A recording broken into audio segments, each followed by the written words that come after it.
5% од децата биле целосно исклучени од далечинско учење, немале пристап до компјутер или мобилен телефон, покажало истражувањето на првата детска амбасада Меѓаши. Дури 68% од младите кажале дека тешко можат да остварат контакт со своите другари, а тоа предизвикува изолација и осаменост, велат од Меѓаши.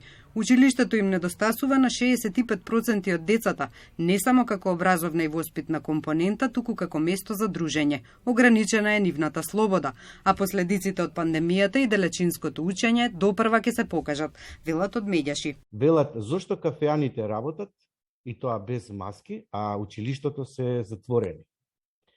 Или да ги вратиме на училиште, да се вратиме на училиште и да нема дигитални учебници, ако може и да учиме помалку, тоа да го учиме што навистина во животот ни е потребно и што соодветно ќе ни биде потребно да го сватиме за нашата возраст. Притисокот од онлайн наставата не падна само на товар врз децата, туку и врз родителите, велат социолозите. Кризната состојба со пандемијата направи 1 од 10 деца да развие анксиозност или депресија.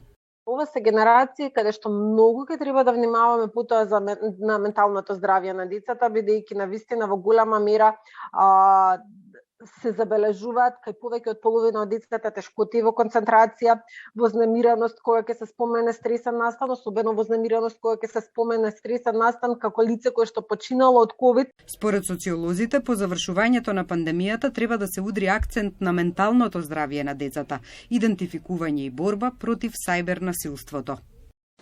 Според истражувањата на првата детска амбасада Меѓаши, 37% од основците и 66% од средношколците доживеале некаков вид на дигитално насилство.